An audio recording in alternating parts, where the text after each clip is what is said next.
Good evening from Beijing. My name is Erik Berglof. I'm the Chief Economist at the Asian Infrastructure Investment Bank.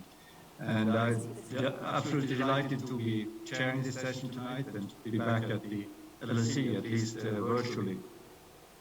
So we're going to be talking about what we call the development finance architecture. It is really how we can make the different institutions, the multilateral institutions, work in an individual country and work with the stakeholders and under the leadership of the host government. We'll do so based on a book by Dr. Rania Al-Mashat, the Minister of International Cooperation of Egypt. The book is called Stakeholder Engagement Through Economic Diplomacy. And it's a book that really outlines all the different elements of this cooperation, how to make it work better, how to reach higher standards, how to bring together different interests and make them work for the country, and to do so in a complementary way and efficient way.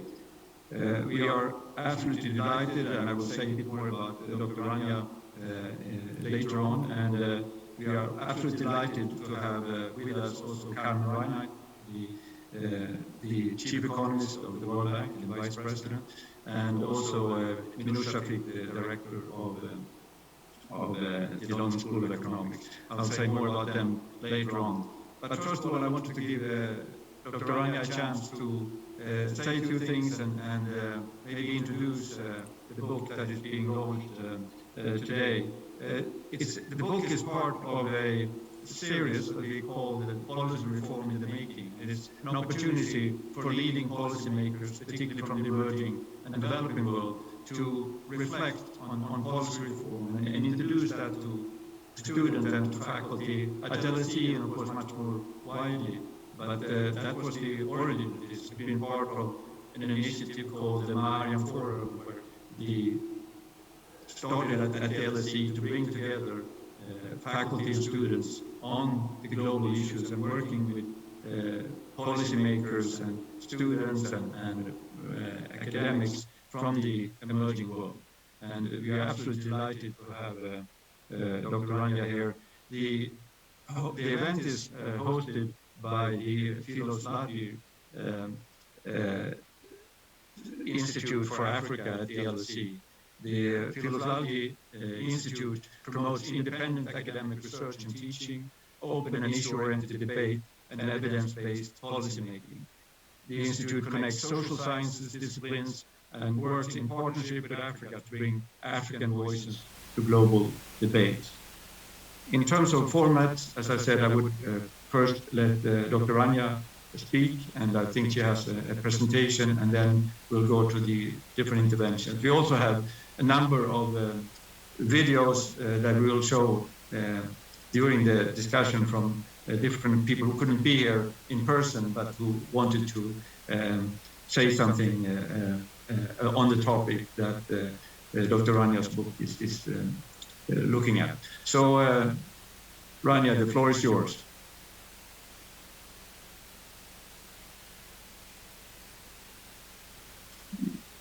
You are muted, Rania. Erik, and thank you, LSE, for hosting us on this platform. I'm still unmuted. Okay, can you hear me now? Yes. Okay, wonderful. Thank you very much, Erik, for the introduction, and I'm very happy to be launching this from the LSE platform. Stakeholder engagement through economic diplomacy is actually very timely, and the way I would like to structure my talk is go over the global context in 2020, what motivated us to push this through, explain the principles of economic diplomacy, which are 3 multi-stakeholder platforms, mapping official development assistance to the UN SDGs, and also global partnerships narrative, and then I will conclude. Of course, given that I'm very happy Minouche is with us, Carmen Reinhart is with us, IFIs are represented. So here we have the academic community, we have the international IFIs as well. So it's really the spirit of stakeholder engagement. Let me just very briefly, of course, all of us were hit in 2020 by the pandemic. We know that in 2015, the world came together to decide on 17 SDGs. It was sort of a common denominator for all countries when it comes to the different development goals. When the pandemic hit us, every country was sort of in this challenge: would the 2030 agenda be derailed? But then what was extremely important was multilateralism and international cooperation pushing the development goals forward. And that's where the function of economic diplomacy, emphasizing international cooperation as one of the main sources of financing for development. Principles of economic diplomacy, this is not new in the literature. There are actually many theories in the literature, but given my academic background, but also being able to or wanting to operationalize the different theories, if we take a look at the literature, we find that economic diplomacy comes in the context of thinking about the political economy of development cooperation, thinking about the interconnections among economic, social, and political interests of the active roles of different stakeholders, and finally, also economic diplomacy, as identified in the literature, sort of focuses on the articulation and advocacy of the different stakeholders and how countries can actually cross borders through more engagement with the world. So this was sort of the theoretical background. What I wanted to do during 2020, and of course in the pandemic there was a silver lining, how can we actually engage with the world? So here sustainable development is only attainable through collective integrated efforts of the different national and international stakeholders. Also, as a Ministry of International Cooperation, we're the national entity that develops and strengthens cooperation with our development partners. And finally, economic diplomacy framework is one that can push the frontiers of multilateralism, and that is by strengthening inclusive and impactful engagement with governments, other governments, development partners, policymakers, and the private sector. So just to summarize the three principles, and again, what we tried to do over this past 18 months is to try and change the mindset around international development cooperation, international development financing through these three principles: multi-stakeholder platforms where we all come together to make tangible change. Then we have ODA SDG mapping, which we're going to spend some time explaining the theoretical background, the implementation, and where we go from here. And this is extremely important because the only way to have efficient plans towards SDGs is if we know the impact that we have so far. And then finally, creating a clear and transparent communication framework with all our stakeholders. So these are the three principles. Let me again just say, why is this important for us as a country? And this is also important for other countries. I just take Egypt as an example, but this can be definitely replicated into other country cases. If we look at within this framework, which is a country-led exercise, we try to maximize socio-economic returns from ODA.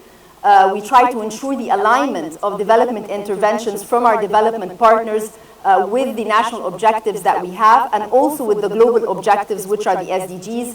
And then finally, and very important, we try to enhance the management of development cooperation for better implementation of development projects within the country. So these are extremely important objectives for the framework of economic diplomacy. Now let me go over principle one, and for each of the principles, I'll very briefly explain where we come in terms of theory, and when we operationalize it, how did we implement it? Of course, we cannot think about multilateralism without immediately the United Nations coming to mind. And when we take a look at the different writings from the UN, here I just take a quote by the UN General Secretary, where he speaks about the importance of robust partnerships to basically create that knowledge sharing to be able to meet the SDGs. Again, a very important call by the G20 Eminent Persons Group, and Erik with us today was one of the eminent persons who actually called for effective country platforms to maximize contributions of development partners. Not only that, but also try and create a platform for the private sector to actually contribute to the development story in different countries. So this was sort of the context of multi-stakeholder platforms. For us, in 2020, there was a silver lining. We could not meet with all our partners physically, so it was an opportunity to engage with the world virtually, but this was extremely important in creating an institutionalized, transparent, and inclusive country-led framework. Here we identified our stakeholders: government, development partners, private sector, civil society. We had very specific objectives: transparency, inclusivity, alignment, complementarity. There were models of engagement, and there were different levels, be it national, regional, or international. When we take a look at, again, the different phases, and we go in the book over what these different phases entail.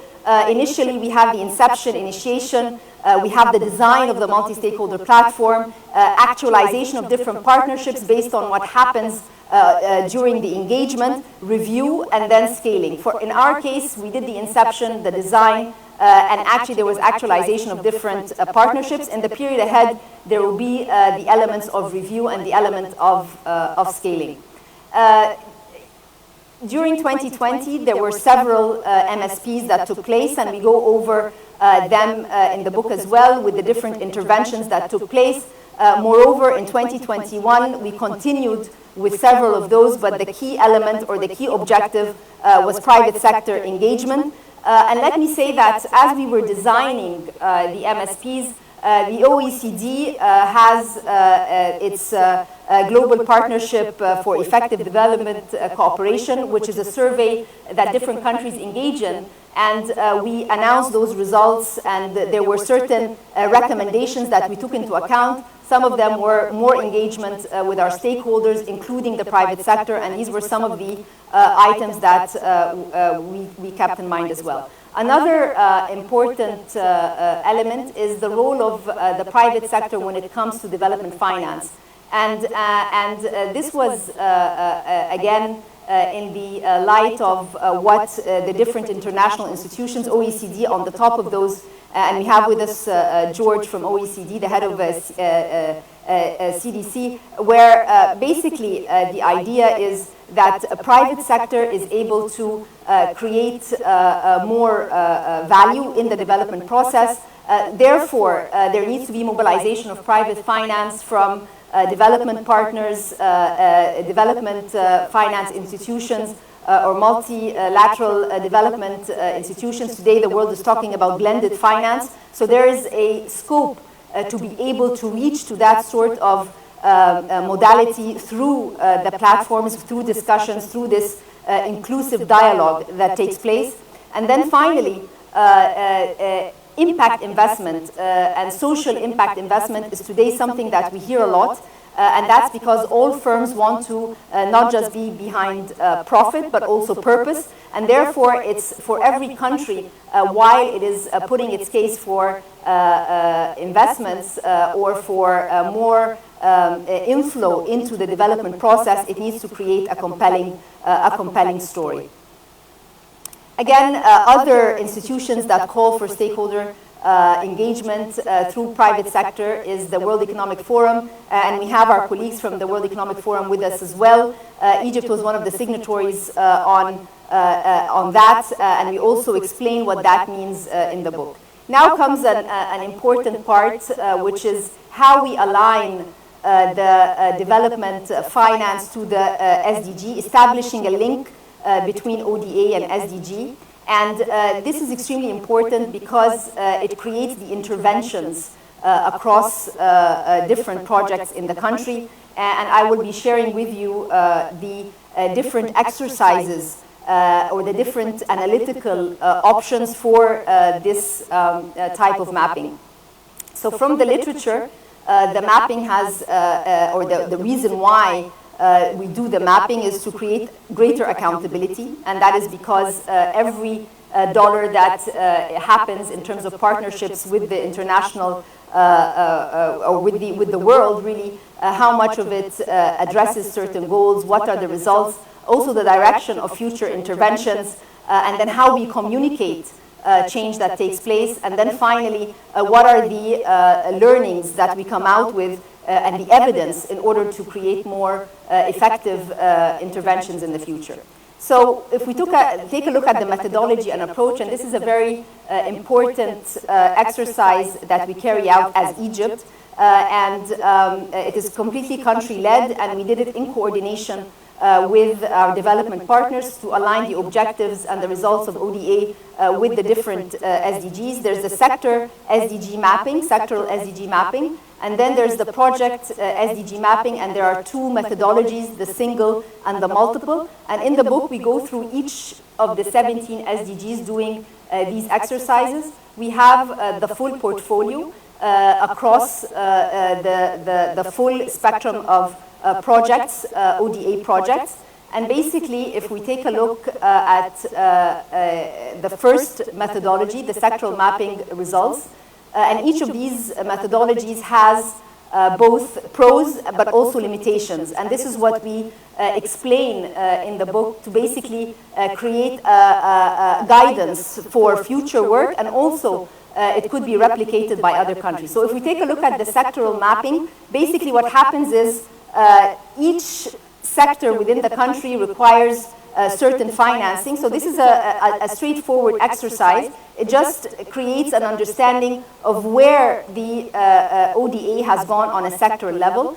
It gives information, but there is limitation. It falls short of providing sufficient evidence on the non-sectoral interventions. So for instance, if we're talking about sustainable cities and communities, that might be with one national entity. However, there are other entities that might be benefiting from this intervention. If we go to the second approach, which is project mapping, you go a little bit, you go a little bit deeper, project by project, and then if you go through a project exercise, you are able to identify more than one SDG that that is met through this type of exercise. There's of course value in this because you get a financial implication, you get a dollar value with the SDG. However, the limitation is that it does not capture cross-cutting themes such as poverty alleviation, such as gender equality. So this is one of the caveats that exists, but as I mentioned, it creates the financial value for the different SDGs. So if we take our full portfolio, we see that the highest three SDGs are 7, 9, and 6, the number of projects and the allocation. But if we want to take a look at the cross-cutting themes, we have to go through the project multiple mapping results. It's very different. And here we give just one example in the presentation, but the book has the 17 SDGs. So here, for instance, if I'm looking at SDG number 1, no poverty, this is, and because poverty is multidimensional, it has different linkages with different SDGs. So what happens here is the no poverty is in the middle. If you are doing a wastewater management plant, it does have an effect on poverty. If you're doing schools and spending on education, it does affect poverty. So here, the size of the squares shows the financial allocation. The thickness of the line shows the number of times the relevant SDG was mentioned when we talk about poverty. So this provides very detailed information about the linkages between the SDG, the one that we're focusing on, and then how it affects or how it is affected by projects that could address it. Let me give an example. If we take SDG number 5, which is gender equality, if I do a single mapping, we're only talking about 3 partners, and we're talking about 2 key sectors, financed through 13 projects. However, the single mapping does not provide information on, or does not really reflect how gender is an objective. Gender equality is a very important national objective, and it's also a key objective for all our development partners. If we take it to the multiple mapping, we find that the number of partners increase, the dollar value of these projects also go up, and the number of sectors that actually reflect more gender equality or work towards gender equality are much more. So this contrasts the difference between single and multiple mapping. And as I mentioned, the book goes through the 17 SDGs, so there's a lot of value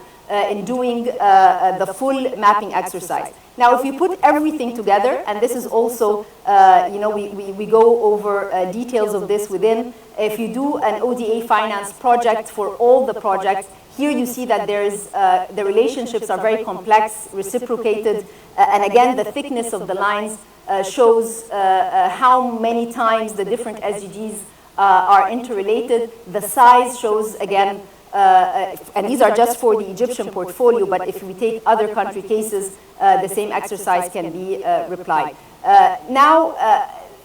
Sometimes there's a lot of questions on how we onboard the private sector. Is the private sector also able to contribute to the SDG agenda? So with IFC, we carried out a mapping exercise for the private sector allocations, and we were able also to identify how they contributed to the different SDGs. Principle 3, with Principle 3, the whole concept of communication today is extremely important. There is nothing that is not communicated. Sometimes international development cooperation and international and development finance is one of the heavy topics to communicate, but it's extremely important.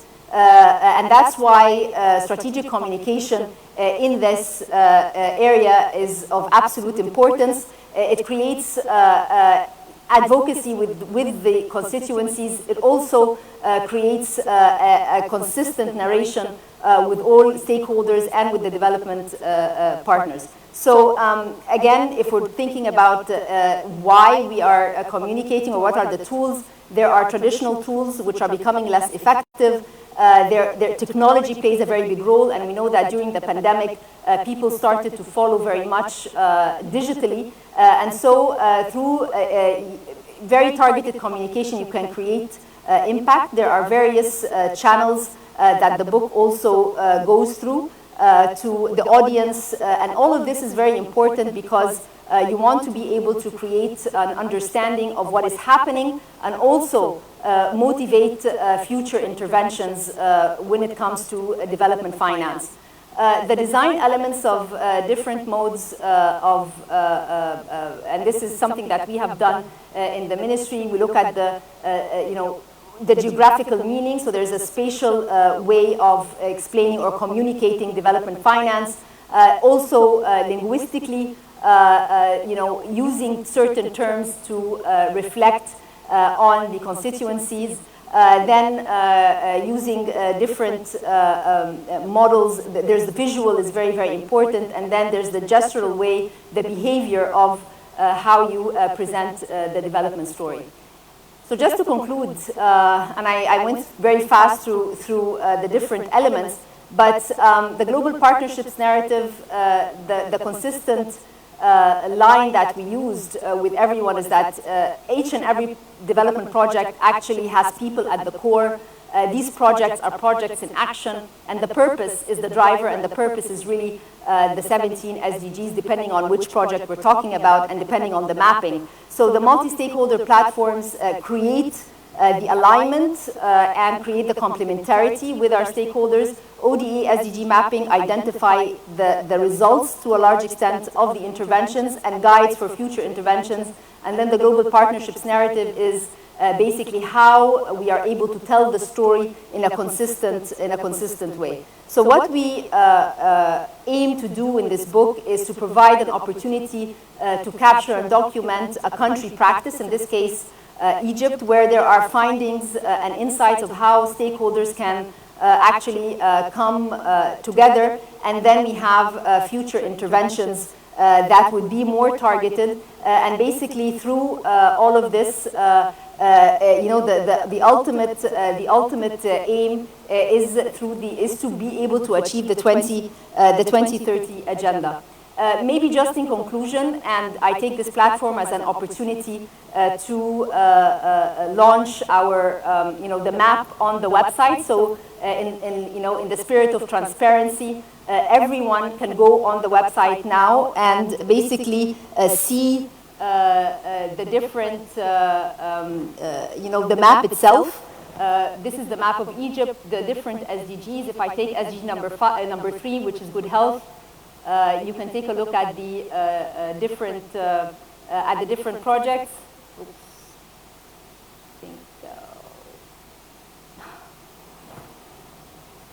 Okay, let me. Maybe I can go back to this at the end of the presentation. But basically, on the website itself, there is a list of the different projects, the mapping to the SDGs themselves. Okay, here we go again. And there we go. Okay. And if we take number 3, which is the good health.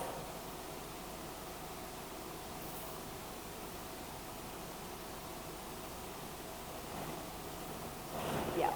So these are the projects, the full portfolio. And then universal health insurance is one of the projects we're doing with the World Bank. So it shows the main objective, related objectives, where they are in the different parts of Egypt. If we take another one, water is extremely important. So if we look at water sanitation, we take an example, Bahr al-Baqar, which is one of the very important projects, one of the biggest in the Middle East. That's the single goal, and then the related goals. Also, the different, you can actually go through this by partner, by SDG, by governorate. So this is, again, a very important tool. This is renewable energy. We have one of the important wind farm projects. So this was just to illustrate that what we did theoretically in terms of mapping, we were able to implement on a country case, and there is a lot of value for different countries to do this as well, because each one of us contributing to SDGs nationally actually adds to the global agenda. Thank you very much. Thank you very much, Dr. Rania. This is a very impressive performance. So the topic is, of course, extremely important, and it is in each country really where the whole global system comes together, and it's the global players, the regional players, the national players, the national development finance institutions, the private sector, the civil society institution, and so on. They all have come. Some of your images show the complexity and of course the many objectives through the Sustainable Development Goals. And bringing all this together is not a small task. It's something that is now very much at the top of the agenda for the Italian G20 presidency. And I was in a meeting the other night where the Egyptian example of the multi-stakeholder platform was actually emphasized by the World Bank when they gave examples of successful country platforms. So it is extremely important project, and something that we have a lot to learn from the Egyptian experience. So thank you very much for that presentation. We have someone here who comes from the World Bank, Carmen Reinhart. She is, as I said before, the Vice President and Chief Economist of the World Bank. She was previously at Harvard, where she's on leave from her position as the Minos Zombanakis professor at the Kennedy School. She was before that at the University of Maryland. She's one of the most cited economists. She has written widely on international finance and macroeconomics, and she's particularly known for her work on the financial crisis, both in advanced economies and emerging markets. It's a great pleasure for us to have you here, Carmen. Please, the floor is yours. Thank you, Erik. It's a great pleasure to be here. And I have to say, it's a great pleasure, especially also Rania was a former student. So our connection goes very, very far back. I'd like to take the opportunity to commend her for what I think is really outstanding effort, work to bring together. As you mentioned, Erik, it's very timely, and I will talk a little more about the timeliness of it. And we hope, really, it becomes a template for other countries as well to adopt. So let me say that first, I'll say a little bit on why this is so important now. And I want to touch on 3 issues that Rania focused on, on ownership, on accountability, and on transparency. And so in the setting is particularly important because we all know the COVID pandemic has generated global financial strains, especially in emerging markets. It's an extremely regressive pandemic, and it has led to significant financing needs, very large financing gaps, pretty much across the board, in varying degrees, but pretty much across the board. So the allocation of finance, the allocation of competing demands is very much it's always been a topic. It's an increasingly important topic going forward. I would add to that the significant financing needs from public and private sector are also at a time in which, and Rania mentioned this is also how these things map to various goals. Well, most of those goals have suffered significant setbacks during the pandemic, ranging from educational programs to gender equality and so on. So the framework of accountability of funding is particularly timely and important when you have large needs, scarce resources, and big setbacks in goals. So I, to reiterate, it couldn't be more timely. On the issue of ownership, perhaps let me work backwards. Let me focus on the transparency. One of the big attractive, which is, as I said, I hope this becomes a template of this work, is it is a major step in the direction of transparency, greater transparency. This is also, Erik, you mentioned the initiative of the G20. There is hardly a G7 or a G20 meeting where the issue of transparency doesn't come up again and again. Now, I have to caveat, of course, money is fungible. So I think, the issue that we can always apportion things and allocate things, very tidily is subject to a lot of caveats. But I think transparency and accountability are something that, whether it's private fund managers looking where to invest, or multilaterals and bilateral creditors assessing the impacts of their lending, accountability is and transparency are recognized to be of increasing importance. In the context of the World Bank, there is a major drive, for example, on increasing transparency on financial accounts, fiscal accounts, debt, and so on. This, you know, this contribution by Rania is an important step in that direction. Let me say a couple of words. I know we're running tighter on time, on the issue of ownership. And again, this connects to timeliness. I started out by mentioning the legacy of the pandemic, you know, the setback to goals, the large financing needs. Well, looking ahead, these are precisely the kinds of times where difficult actions are part of the resolution of the process.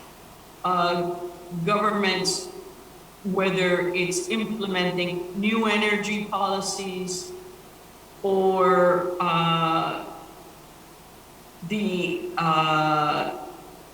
need to reshape the budget, the need to do post-pandemic tight belt tightening in an environment in which there are still dire needs, is ripe for social discontent. And this is where the issue of ownership is so important. Bringing in all the stakeholders, importantly also reaching the issue of communication, reaching to the broad audience, for also not just creditors and multilaterals and the international community, but the domestic community. Because without ownership, what we know of IMF programs and many other structural reforms is that many will be doomed to fail. So the issue of through accountability, through transparency, in showing what governments can deliver or are delivering on the various development goals, I think one can make an outreach into that ownership, because without ownership, these are very difficult times in which to engage in significant policy changes. I will conclude with the nowadays one cannot really have almost any discussion without bringing the environment into the main focus, and Rania, of course, listed it as one of the areas that you know, are part of the goals.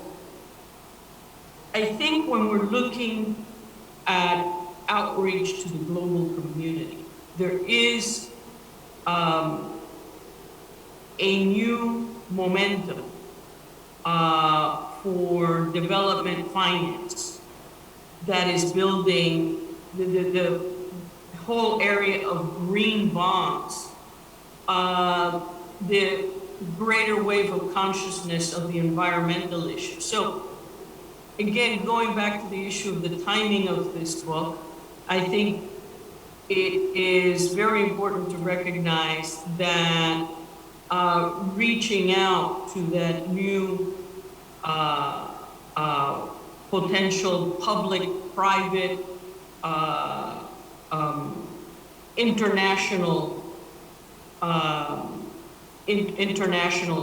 creditor base is also, I think, something that, again, I hope this becomes a template for other countries' approaches as well. Let me stop there. Thank you very much, Carmen. And I think what you emphasized with ownership, I think, is so central. And I actually think this is a very good example of where a country takes ownership over this process and make sure that all the difficult choices that have to be made have to be owned by the countries, and they have to take responsibility ultimately for these choices, of course, and that's why ownership is so important. We have the other commentator today is our own, or the LSE's own, Minouche Shafik, who also comes to this with a very long background, working for the IMF, working for the World Bank, working for the Bank of England, having been in charge of the DFID, or the former DFID, the development agency in the United Kingdom. Minouche, you bring a lot to this question. Please, can you give us a few wise words here? Thank you. Thank you, Erik. I'm not sure they'll be wise, but I will do my best. Thank you very much for asking me to participate, and congratulations, Rania, on this very important work. I was going to make just 3 remarks: one on efficiency, one on effectiveness, and one on the multi-stakeholder issue. On efficiency, I guess I've been around in the development business now for a long time, so I can remember the history of thinking around donor coordination, harmonization, and multi-stakeholder work. And, when I was at DFID, the big thing was the Paris harmonization agenda and how do we get donors to coordinate among themselves. And then when I was at the World Bank about 20 years ago, the big thing was what was called then the comprehensive development framework. I don't know if any of you remember that particular piece of development jargon, where there was an attempt to do a mapping like has been proposed here, but not nearly so comprehensive or transparent. But again, it was a little bit about donors coordinating themselves. And I think what's distinctive about the work that Rania has presented is that it is being done by the country for its own development purposes, and mapping donors into its framework and its objective. And it is a good manifestation of real ownership and being led by a country for its own strategy. So it's just good to remind ourselves how far we have come in the discussion around multi-stakeholder partnerships and economic diplomacy. I think the second point I think I'd make is that the mapping exercise is incredibly useful for aid effectiveness. I mean, there are still huge perceptions out there that aid money is wasted, that multilateral development banks aren't effective, that government spending is wasteful. And this mapping is key, not just for showing the efficiency of resource use, but also its effectiveness. Because when you do the mapping, you can see where the gaps are, which SDGs are not being met, which parts of the country are not being served. And in many ways, identifying those gaps is the most important thing.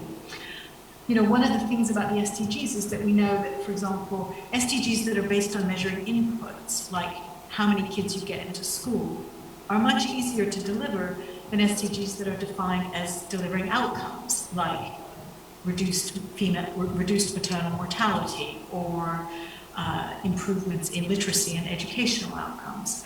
And the mapping that's been presented here is a way into that question of effectiveness and development effectiveness, and enables one to identify where we're falling short and where we need to do more work.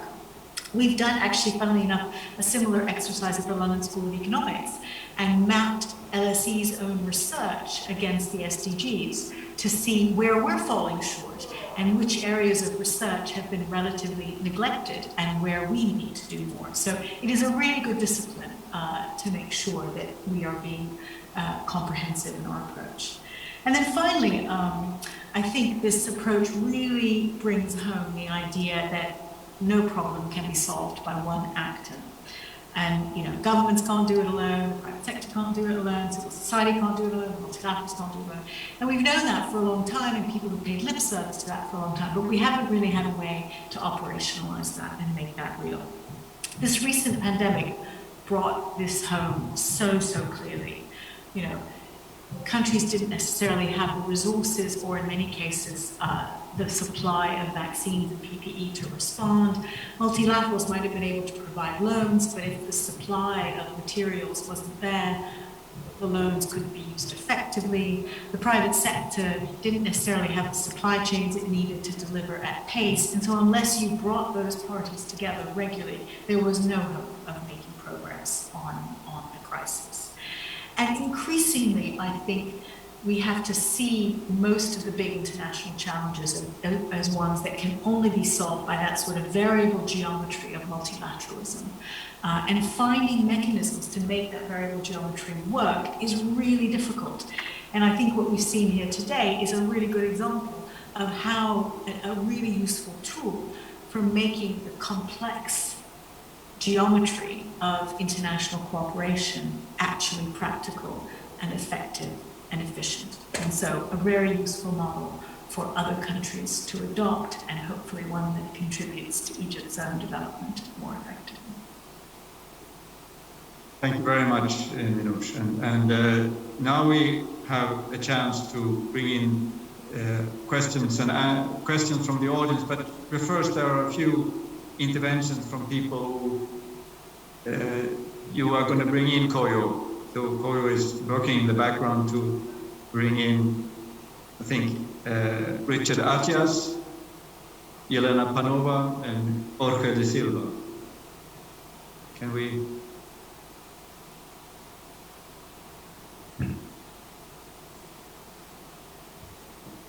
Yes, hello. Hi, Richard. Hi, very nice to be. I don't know if you hear me. Yes, we hear you well. Excellent, thank you. So I would like first, if you allow me, to congratulate Her Excellency Dr. Rania. I think I will try to bring modestly a different contribution to these two important topics which are linked in the book of Her Excellency, the stakeholders engagement and the economic diplomacy. With what I'm doing for a living for almost 30 years is to bring people together and to see how we can help nations, governments, corporations to build their influence. And what we noticed, and what I noticed for the past, I would say, 18 months, is that the stakeholders, whoever they are, they have their own goals and objectives, more than ever. And even, Your Excellency, Dr. Rania, I saw your great slide where all the stakeholders' demography, and I would like to add one which was maybe missing or part of this group, but I want to make it more obvious, the media. Because the media are also a very important stakeholder, and I think we should not, and we cannot forget them or ignore them. So the stakeholders, they have their own goals and objectives. They have also, and they're making very important decisions that may affect our organization. They have lives that may be affected by our organization decisions. And they are also financially or even physically better or worse off when things change. So I think it's important to take all these points in consideration. And when we have this observation, so how do we connect them with this notion of economic diplomacy? Economic diplomacy is definitely today one of the major tools of diplomacy. And just a few examples. When in Egypt, to go back to the country of Her Excellency, when the president was elected, His Excellency President Sisi, the first initiative he took was to bring the world to Sharm el-Sheikh. And it was called Egypt the Future. And I was very privileged to be part of this organization. And after 3 days, the country raised almost $50 billion of commitment for the following 10 years. And this is where the Egypt new capital was even launched. This was an answer to the stakeholders' needs, because we were looking for new jobs, we were looking for new dreams, we were looking for new opportunities, we were looking for public-private partnerships, we were looking for more global engagement. Yesterday, just yesterday in Versailles, in France, President Macron brought 200 global CEOs To do what? To sell France as a destination to invest. Again, it was a combination of economic diplomacy and an answer to many stakeholders' expectation, including, forgive me to be a little bit cynical, including the voters who will vote for the presidential election in a few months from now. So it's important to show them that the president is leading a strong economic diplomacy to support foreign direct investment. The 13th of July, in your country, in United Kingdom, I would say where the headquarters of the London School of Economics is, which I admire a lot, and I would like to congratulate Minouche again for the terrific job that she's doing. Boris Johnson will host another economic conference with some friends and to develop again a partnership about, and we can continue what Saudi Arabia will do end of October, what the President Putin did in June at the St. Petersburg summit, and last but not least, the most advanced country in the world in terms of economic diplomacy is China. They are all today in Africa, we are talking about Africa, with every year almost a $50 billion commitment to invest in Africa. One point I would like to raise on economic diplomacy and stakeholders' expectation. Everyone wants to be politically correct today. This is why we need to take in consideration ESG, SDGs, corporate social responsibility, because all wants to invest for good, and everything we do has to do for good. My last point, to summarize, is that today more than ever, what is important for stakeholders and for economic diplomacy is precisely because now the world is starting to recover, to reopen, to rebuild. We see this neo-renaissance. It's important, and it's time to rethink the importance of trust. At no time has it been more tested or more valued in our leaders and each other. Trust is the basis for connection, and trust is physical, trust is emotional, trust is digital, trust is financial, trust is ethical, and I think it's very important that we keep that in mind. Thank you very much. Thank you very much. Richard Ucharacias is the former executive producer of the World Economic Forum and the chairman of Richard Achias and Associates. So thank you very much for that intervention. The next one is Yelena Pan.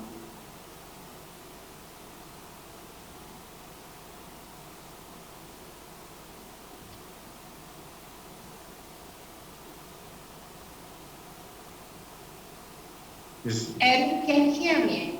Yes, we can hear you. Okay, thank you so much.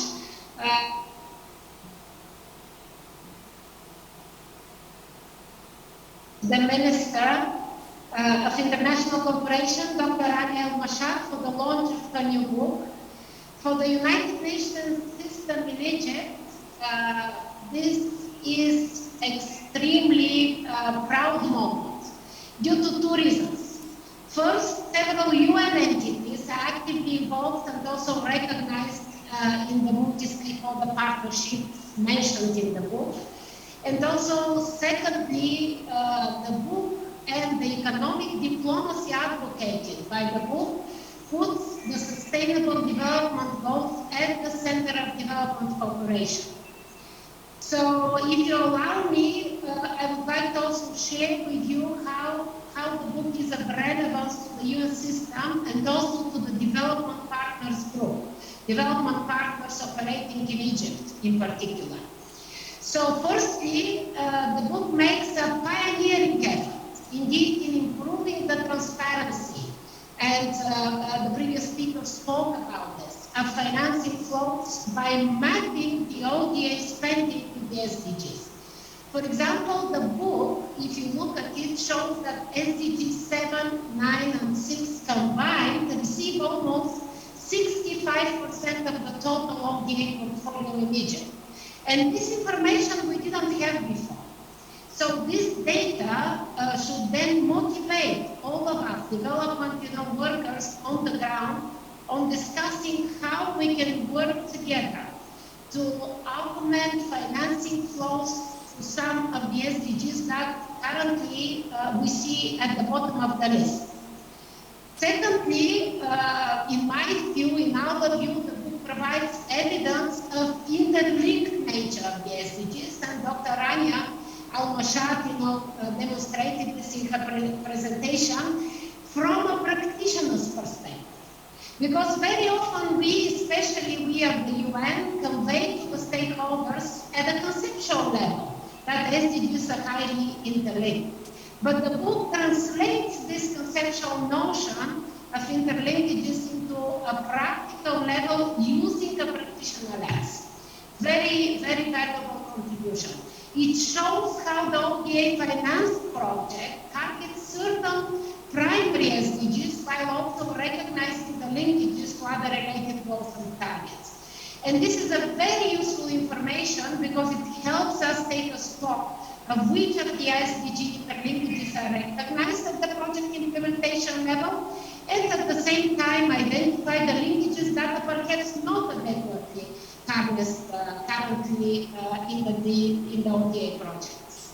And thirdly, the book proposes an actionable framework for coordinating official development assistance and also implementing the SDGs. The multi-stakeholder platform model, which was described in the book, is a tested, successful model, already tested, of realizing this whole of society approach which is required to realize the SDGs. And the MSPs that the Ministry of International Cooperation, under the leadership of the Minister Al-Mashat, launched in 2020 and continued this year on themes including health, gender, SMEs, e-finance, digitalization, etc.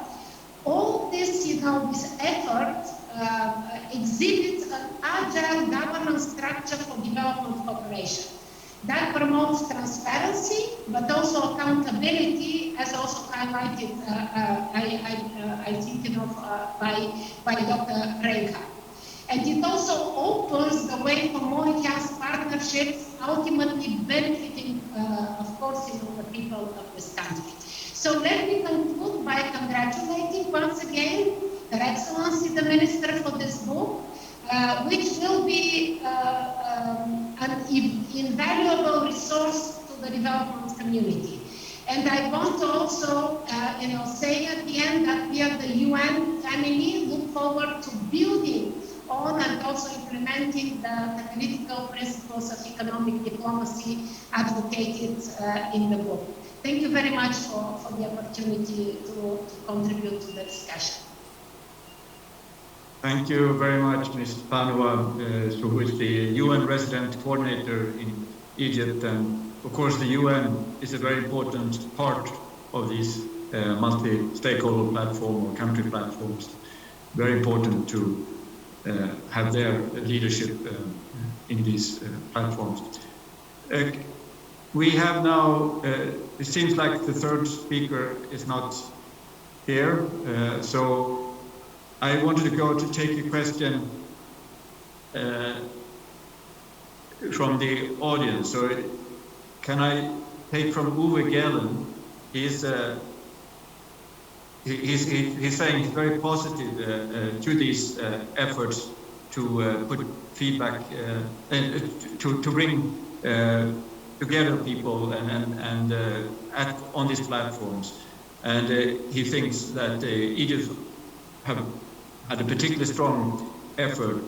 Maybe you can say something, Dr. Rania, about how specifically did you go about bringing the parties to the table? What was it that allowed you to bring everyone together? What were the tools that you had at your disposal? I mean, we know that many of these institutions want to act on their own. They want to showcase their own contributions and so on. How do you work? Thank you very much, Erik, and let me just start by thanking Carmen, my previous professor, for her interventions, and Minouche, definitely, and I have also comments on some of the points that were made. But just to reply to the question, there was a silver lining in the pandemic, because everybody wanted to contribute to help get out of where we were stuck. We could not travel, we could not meet in missions.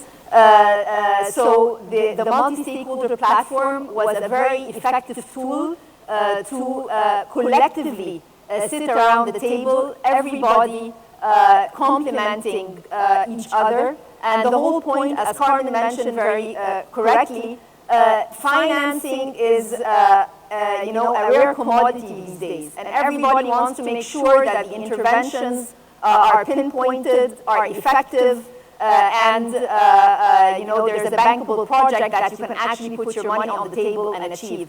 So I feel that because the country has a very strong history over the past 6 years of designing projects, implementing them, and delivering, this was a very important starting point. The initial condition was extremely supportive to be able to build on top of stakeholders around the table.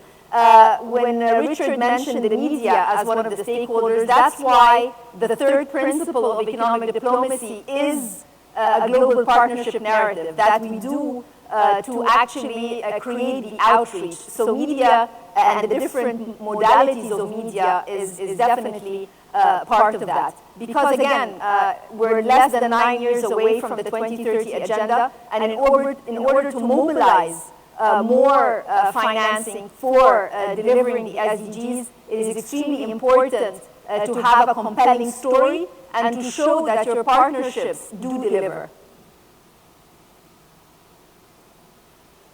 There's another question here from Sarah Shakir, who I think asks a very good question around how to allocate the budgets for the SDGs. So how did and on what basis and what was the involvement of citizens in these decisions? So of course, Egypt went through a sort of an economic transformation, and one of the very important sectors that were important for the infrastructure was the infrastructure sector. You wanted to be able to create more connectivity between cities. You wanted to create more and easy access for the private sector in terms of connectivity, new cities. Of course, making sure that sanitation, water, education, all of these were very important objectives. One of the ways of doing this, we have today the citizen budget, which is being discussed through the Ministry of Finance. So it creates a more overarching objective of where interventions should be. Of course, in this book, we look at something, one of the sources of finance, which is the ODA financing. It's not the full spending from the budget. And this is, again, an important point to underscore. And it's really through consultations with development partners, bankable projects, etc., that we are able to collect the buy-in to push forward through projects to deliver different SDGs. Thank you. There's another question from a LSE student, Chu Jin Tao. He is asking, there must be countries and governments that doesn't have the capacity that Egypt has, and we're thinking maybe of fragile states. And how do you think of multi-stakeholder coordination and platforms in those contexts?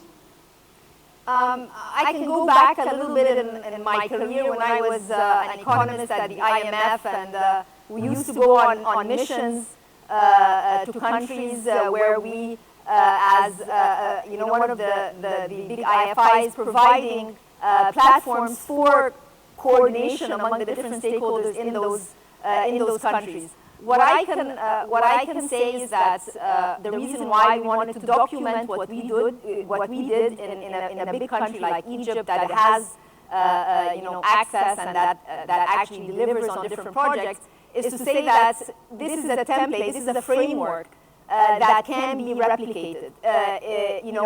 I think the international community today, in light of the importance of multilateralism and solidarity, global solidarity, wants to help different countries. So there is scope to create this type of platform in countries.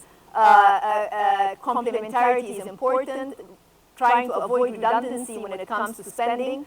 The other thing is that, and it was also mentioned, every investment today has purpose as its goal, as a key objective, and purpose comes through the different SDGs. So that is a motivation to be able to design projects that are targeted to certain SDGs. And then finally, which is very important, how do you advocate to domestic citizens and to the citizens of the countries, the bilaterals, that are actually doing the financial allocation. So we tried here to create a framework that is not just unique to the country, which is Egypt, but it is actually, as Carmen mentioned, could be implemented by other countries because we operationalize it. It is not just theoretical, but actually multi-stakeholder platforms. These are, and Minouche mentioned the idea of aid effectiveness or harmonization, and this is truly happening when we sit all around the table, having greater transparency through the website.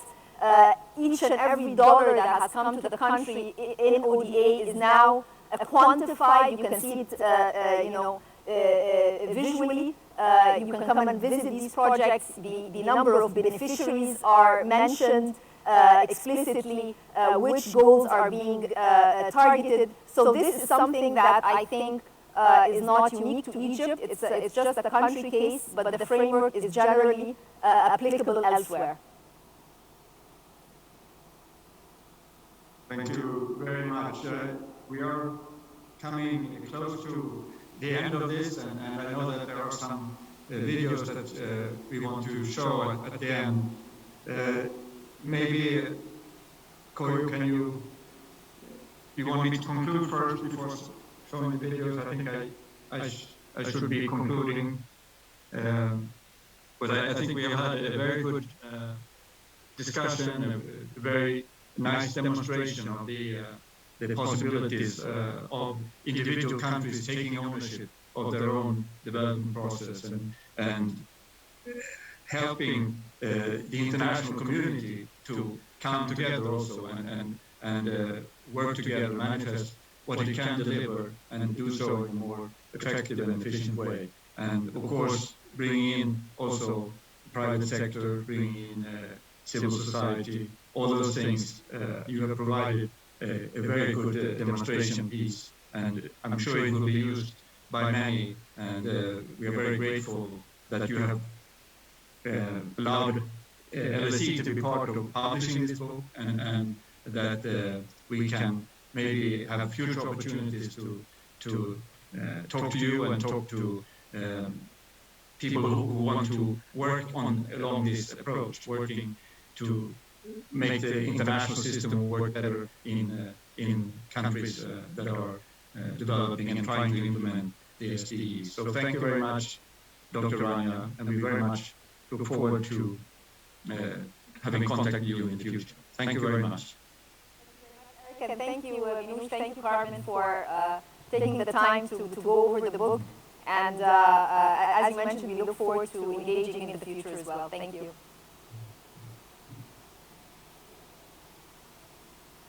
Ladies and gentlemen, dear friends and colleagues, it is a pleasure to join this event hosted by the London School of Economics to launch an eye-opening new publication, Stakeholder Engagement Through Economic Diplomacy, by Dr. Al-Mashat. It comes at a moment of profound global upheaval, and we are just 10 years away from the ambitious target we set ourselves to achieve the Sustainable Development Goals. This may seem like a short time, but I'm still hopeful for the future as more and more countries start to build forward better from this devastating global pandemic. However, countries working with the United Nations, with international financial institutions, with other multilateral stakeholders, with national and international private enterprises and with civil societies cannot afford to lose any more time. Sustainable development must be undertaken collaboratively, efficiently and urgently. and multilateral cooperation remains a vital instrument and complement to find shared solutions to global challenges. It is in this context that I would like to congratulate Dr. Al-Mashat and her co-author on the launch of this new book. It offers a detailed account of Egypt's journey to put in place multilateral, multidisciplinary platforms. Such multi-stakeholder platforms can support governments worldwide to strengthen the alignment of national development plans, budgets, and implementation systems with the SDGs. Indeed, financing the Sustainable Development Goals requires a closer examination of national operational and investment budgets, as well as further streamlining of official development assistance. And the entire private sector should use the SDGs as a lens to make new investments. At the United Nations Development Programme, we work closely with countries to implement integrated national financing frameworks, which are helping to accelerate SDG investments in more than now 70 countries. We have also encouraged the SDG mapping of national budgets, and UNDP has helped to develop pipelines of investments aligned with the goals through, for example, investor maps, as well as SDG impact standards for private equity funds, bonds, and enterprises. This work has supported the issuance of groundbreaking sovereign SDG bonds in several countries across the globe. The promise of the 2030 Agenda can only be realized through co-investment. Indeed, official development assistance remains central in providing direction and catalyzing investments while helping to leverage public and private investment from a wide variety of sources. Moreover, consider the pioneering work of the UNDP Accelerator Labs. Now supporting 115 countries, it is the world's largest and fastest learning network on sustainable development challenges. Surfacing and scaling up homegrown innovations with local communities, it is helping the United Nations to transition from project to portfolio approaches, which may be critical to brokering wider public-private collaborations that are also addressed in this book. Ladies and gentlemen, dear friends and colleagues, I look forward to hearing more about the lessons learned from Egypt's unique experiences in this vein. And I expect that this pertinent new publication will prompt much needed discussion on how we can better leverage international cooperation to achieve the Sustainable Development Goals, both far and wide, both globally and nationally. Thank you.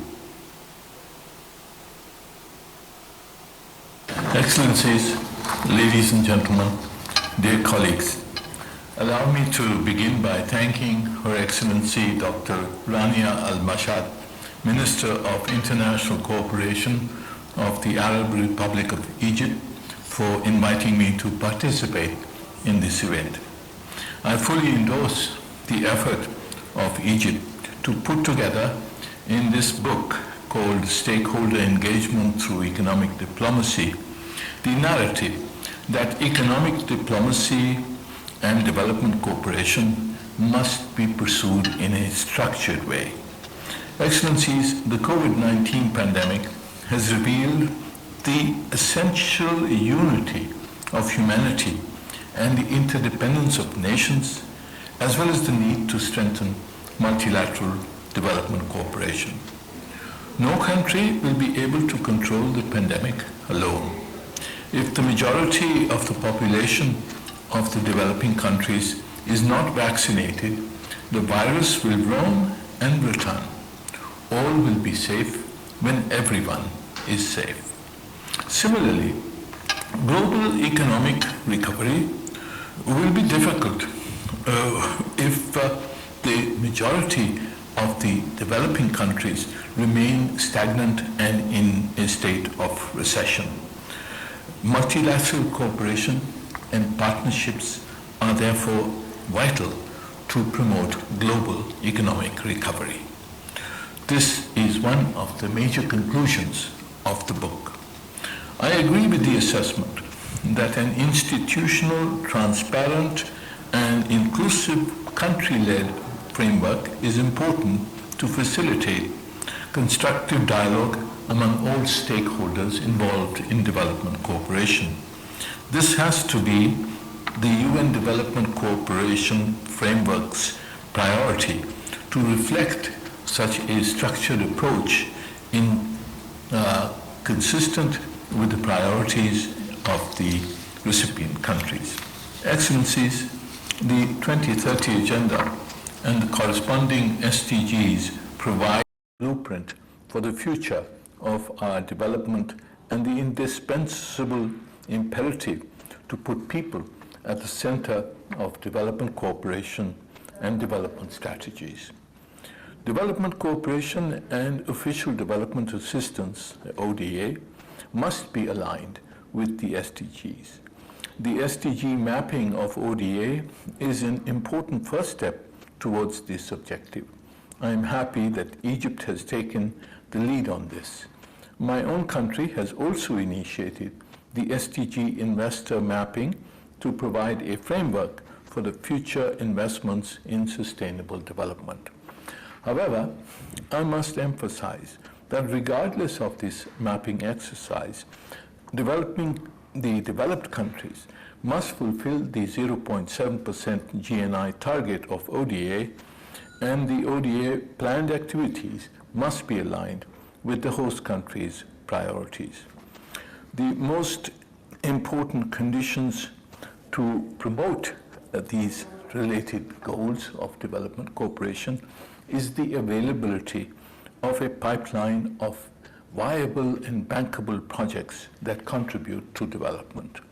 Since infrastructure impacts on 92% of the SDGs, massive investments in sustainable infrastructure projects in developing countries are essential.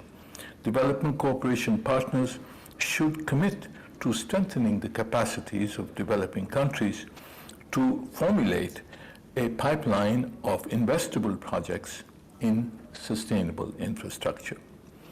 As President of the Economic and Social Council, I have initiated discussions on sustainable infrastructure investment in developing countries with the participation of the private sector. I hope that this dialogue will lead to a structured approach towards investment in sustainable infrastructure in developing countries.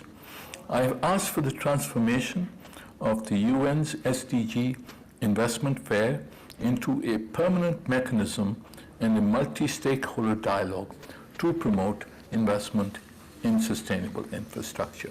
Excellencies, development cooperation should support developing countries to build the capacity to transition to the emerging knowledge-based and technologically advanced world economy, to enter the new global supply chains, create new decent jobs, expand production and productivity. This implies rapid progress in digitalization and investing in digital infrastructure and skills. It implies greater access to advanced technologies and research and development, focused on objectives that can contribute to the sustainable development and to the climate goals.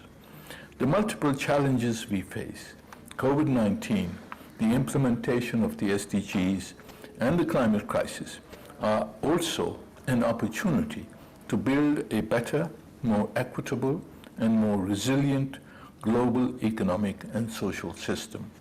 I am happy that this book will contribute to a successful transition to the new global and equitable economic system. I thank you.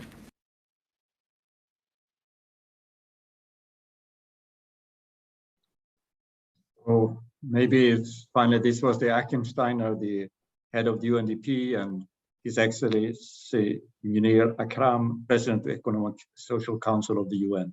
So these were quite nice testimonies to your book, Dr. Rania. So please, good luck with sharing the message around the world. So thank you very much for your contribution. Thank you. Thank you very much. Thank you, everyone. Thank you. Bye-bye.